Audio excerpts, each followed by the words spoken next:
ख्वाजा साहब 2013 में supreme court के order के मुताबिक आपके केस में 45,000 वोट बोगस नहीं थे। वो आपके वोट क्यों बोगस थे? मैं डिमांड नहीं करता। क्या हाई कोर्ट के 3 जजेस ने आपके खिलाफ इकामे पे डिस्क्वालीफाई नहीं किया? क्या 2018 में आप खुद नहीं कहते कि मैंने फोन किया और मुझे जितवाया गया? 2024 आया। आज का आपके पास इलेक्शन कमीशन का वेरीफाइड लिस्ट नहीं है। मैं आपको स्पीकर साहब वसूख के साथ कहता हूं, यह 70 पीकस पाकिस्तान वो कैदी 804 के इशारे पे उठता है। याद रखो, उस दिन से डरो जो वो हंगर स्ट्राइक पे गया। और अगर उसने इशारा किया कि सड़कों पे आ जाओ तो बांग्लादेश को भूल जाओगे।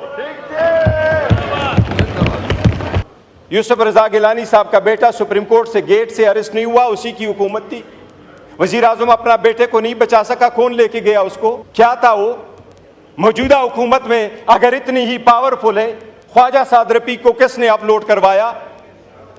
अगर ऐसा ही है तो राजा साहब से मैं पूछता हूं, राजा साहब आपकी पार्टी वजीर आजम के हटाने के बाद जब CEC की मीटिंग हुई है, जनाब डिप्टी स्पीकर आपको अच्छी तरह मालूम है, रात को यह फैसला हुआ शहाबुद्दीन साहब कल वजीर आजम होंगे। उसके घर लोग चले गए, उसको उठाया, राजा साहब वजीर आजम होंगे। आज बताओ किसने आपको वजीर आजम बनवाया था?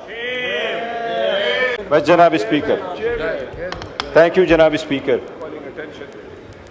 जनाब डिप्टी स्पीकर, मैं समझता हूं आज एक सैड डे है।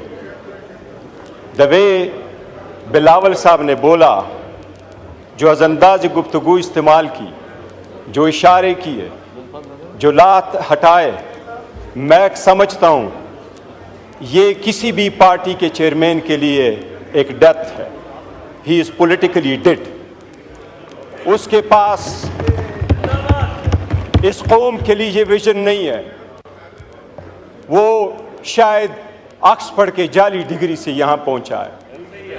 अगर उसके पास विजन होता तो वो यूरोप अमेरिका से ये विजन लेके आता कि लीडर्स वो होते हैं जो सब कुछ अपने दिलों पे ले चुके होते हैं। जनाब स्पीकर, ये लाजिम है कि ये लाइन ड्रा की जाए कि ये पार्लियामान मजबूत है या कोई और मजबूत है। जनाब स्पीकर, आपकी अटेंशन चाहिए। जनाब डिप्टी स्पीकर, आप थोड़ा अटेंशन कर लें। जनाब स्पीकर, यहां हम बैठे हुए इस पार्लियामान में आपको सिर्फ ये फैक्ट्स एंड फिगर्स आपके वेबसाइट पे बने हुए करा देता हूं। एक दिन का खर्चा 6.5 करोड़ रुपए आता है इस पार्लियामान का। आज आपका 77वां दिन है सीवान में, 77वां दिन है, 9th सेशन है, 77वां दिन है। एक दिन का खर्चा 6.5 करोड़। लेकिन लेजिस्लेशन पे आपके वेबसाइट से मैंने फैक्ट्स निकाले हैं, 14 बिल पास हुए हैं, 115 मिनट की लेजिस्लेशन हुई है सीवान में। बाकी सारी गालम गलोच इनकी तरफ से इब्तिदा हुई। यही वो स्ट्रगल है जनाब स्पीकर, यही वो स्ट्रगल है जो हम कोशिश कर रहे हैं कि ये रास्ते रोक लें। यही वो स्ट्रगल है जो हम कोशिश कर रहे हैं कि 115 मिनट की लेजिस्लेशन हो जाती है 77 दिनों में 6 करोड़ 50 लाख एक दिन के खर्चे पे। ये कौन लोग कर रहे हैं जिनके पास एजेंडा चलने का नहीं है? ये एजेंडा कौन चलवा रहा है? ये आपने हमारे साथ 30 तारीख की आपके मिनट्स मेरे पास मौजूद है। आपने मेरे पास मिनट्स भेजे कि आखिरी इजलास जो हमारे इस सेशन का होगा, ये उसका पैरा नंबर 3-4 से मैं पढ़ता हूं। There will be no session in September 2024. The last day would be Friday if there is on the 6th of September. If 6th September is a close holiday, then September 5th. जनाब speaker, कल जिस तरीके से जिक्र किया है ख्वाजा आसिफ साहब ने, कल भी ख्वाजा आसिफ साहब बाहर गए थे। इस मुल्क की हिस्ट्री कोई अच्छी नहीं है। ये सारे अपने अपने ममालिक में देखे, अपने वक्त के हुकूमतों में देखे, इनकी हुकूमत में क्या हुआ है। यूसुफ रजा गिलानी साहब का बेटा सुप्रीम कोर्ट से गेट से अरेस्ट नहीं हुआ, उसी की हुकूमत थी। वजीर आजम अपना बेटे को नहीं बचा सका, कौन लेके गया उसको? क्या था वो? मौजूदा हुकूमत में अगर इतनी ही पावरफुल है, ख्वाजा साद रफीक को किसने अपलोड करवाया? अगर ऐसा ही है तो राजा साहब से मैं पूछता हूं, राजा साहब आपकी पार्टी वजीर आजम के हटाने के बाद जब सीएसी की मीटिंग हुई है, जनाब डिप्टी स्पीकर आपको अच्छी तरह मालूम है, रात को यह फैसला हुआ शहाबुद्दीन साहब कल वजीर आजम होंगे, उसके घर लोग चले गए, उसको उठाया, राजा साहब वजीर आजम होंगे। आज बताओ किसने आपको वजीर आजम बनवाया था? आपकी सीएसी की पार्टी की हकीकत चली थी। बताएं आप, काजमी साहब आपके रिलीजियस मिनिस्टर थे, आपकी ही हुकूमत थी, बताएं किसने उसको अरेस्ट करवाया था? आप बचा सके थे?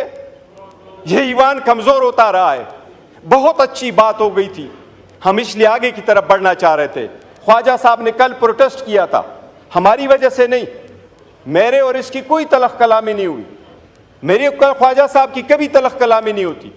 पर एक बात जरूर हुई थी, ख्वाजा साहब ने कहा, और मैं कभी नहीं कहता जिस तरह ट्वीट की बात हो रही है, जनाब स्पीकर ये जो जगह बैठी हुई है, हम बैठे हैं, ये हमारा ट्रुथ एंड रिकंसिलिएशन कमीशन नहीं है कि यहां एक दूसरे की सटल कर दे कि आप कितने बुरे थे, मैं कितना अच्छा हूं, आपने कितने लोगों को जदोकोब किया, मैंने कितने जदोकोब किया। लेकिन यह बात आपको वसूख के साथ कैसा हो, पूरी दुनिया कहती है कि आपकी हुकूमत में सबसे ज्यादा ह्यूमन राइट्स वायलेशन हुए। इतनी करज रखो कि यह मान लो। लीडर तख्तदार पे पहुंचते, आपने भूला ना भुट्टो को, लीडर तख्तदार पे पहुंचते हैं ताकि कौम बचे। वो कहते हैं जुल्म के खिलाफ हमने लड़ना है। जनाब स्पीकर, हम अगर कुर्बानी ना दे, मैं तो फर्स्ट टाइम इस असम्बली में हूं, ख्वाजा साहब तो मेरी उम्र से ज्यादा इस असम्बली में रहे, क्या हमने सीखा है, किस तरीके से आगे बढ़ना है? ख्वाजा साहब को मैंने ये लफ्ज सिर्फ कहा, मैंने कहा ख्वाजा साहब इस कमेटी में हम बैठे हैं, ये तो हमारी एक प्रपोजल थी, ये प्रपोजल सबसे पहले तो आपके अपोजिशन लीडर ने बनाया है। मैं इस बंदे को बड़ा दाद देता हूं, I am so proud of your legacy Omar, so proud of your legacy. ये लेगेसी है। बताएं 22 साल में एक लफ्ज कोई एक बंदे का निकाले कि इस ईवान से स्पंज हुआ, हम सारे बाहर चले जाएंगे। इस ईवान में जब 22 साल रहा है, एक लफ्ज कोई स्पंज होने वाला बताए। मैंने आपसे कल रिक्वेस्ट की थी ख्वाजा साहब से, मैंने कहा ख्वाजा साहब हम बड़े दिल खोल के आपके साथ बैठे हैं, हमें स्पॉइलर फिगर नहीं बनना चाहिए, हमें हेट फिगर नहीं बनना चाहिए, हमें अब आइसोलेट करके इस मैटर को रिजॉल्व करना चाहिए, डिफरेंसेस भूलने चाहिए। मैंने इनको ये गुजारिश की कि हमारे पॉलिटिकल अलायंस नहीं है, हमारे पॉलिटिकल डिफरेंसेस कभी एक नहीं हो जाएंगे। We and you could never ever be the same on the same page ever in life, but that doesn't mean we can not resolve the conflict, we got to move forward. मैंने उनको ये कहा कि ख्वाजा साहब, सबसे पहले Nelson Mandela का मैंने उनको मिसाल दी। मैंने कहा नेल्सन मंडेला अपार्थाइड के बाद आया तो उसने सबसे पहला काम जो किया, अपनी बीवी को डिवोर्स किया। लोगों ने उससे पूछा कि 14 साल जेल में रहे, बीवी आपके पास आती रही, वापस आए हो, गवर्नमेंट में जा रहे हो, तो बीवी को डिवोर्स कर रहे हो। उसने उसका जवाब ये दिया कि मैं इसलिए कर रहा हूं कि अपार्थाइड पे मैंने पत्थर रखना है, मैंने आगे बढ़ना है, मैंने कालों से गोरों से इंतकाम नहीं लेना, लेकिन मेरी बीवी के दिल में आगे गोरों के खिलाफ मैंने या बीवी रखना है या अपने अवाम को लेना है। मैं लीडर हूं, मैं अपनी बीवी की कुर्बानी दूंगा, पर मैं अवाम के साथ खड़ा हूंगा। मैंने कहा ख्वाजा साहब, अगर आपका इतना दिल नहीं है कि मिनिस्टर होते हुए आप हमारे ग्रीवियंसेस नहीं सुन सकते, इस वक्त ग्रीवियंसेस हमारे हैं। मेरे महीने के नाम लेकर के कहा कि ये 5 महीने हमारे मिसिंग है, उनकी फैमिली मेंबर्स के साथ क्या हो रहा है, ये अगर आप नहीं हो सकते तो मैंने कहा ख्वाजा साहब, हमारी बड़ी कोशिश है, हम चाहते हैं कि आप सीट पे रहें, लेकिन फिर आपका इस्तेकाक है, बेशक आप स्पीकर को कहें आप ये न रहें। जनाब स्पीकर, 2 दिन हम आगे जाते हैं, एक स्टेप आगे जाते हैं, कोई ना कोई पीछे आ जाता है और ये 4 स्टेप बैक हम चले जाते हैं। इसी वजह से क्या हो जाएगा, ये ईमान नहीं चल पाएगा, ये कौम सफर हो जाएगी, ये डेमोक्रेसी ख़त्म हो जाएगी, ये स्पेस आपका कोई और ले जाएगा, ये गैर सियासी कुव्वतें आपकी ले जाएगी, ये इंतहा पसंद कुव्वतें आपकी आ जाएगी। ये जिसको आप कहते हैं आइसोलेट करते हैं, अच्छी तरह देख ले कि आप पूरी दुनिया इस बात की गवाही नहीं दे रही कि पाकिस्तान तहरीक इंसाफ इस वक्त 70% अवाम की सपोर्ट है। मैं आपको स्पीकर साहब वसूख के साथ कहता हूं, ये 70% पाकिस्तान वो कैदी 804 के इशारे पे उठता है। याद रखो, उस दिन से डरो जो वो हंगर स्ट्राइक पे गया, और अगर उसने इशारा किया कि सड़कों पे आ जाओ तो बांग्लादेश को भूल जाओगे। पर वही है और हम यही चाहते हैं कि माजी को भूल जाओ, पाकिस्तान को रवंडा नहीं बनाना, पाकिस्तान को नहीं रवंडा हमने बनाना, पाकिस्तान को बेहतर करना है। खुदा के लिए ये ईवान में बैठ करके ये जो हम पढ़ते हैं ना, ये आईन की ओथ जब उठाते हैं तो हम कहते हैं कि अपने पर्सनल इंटरेस्ट को हम सेक्रीफाइस करेंगे कौम की।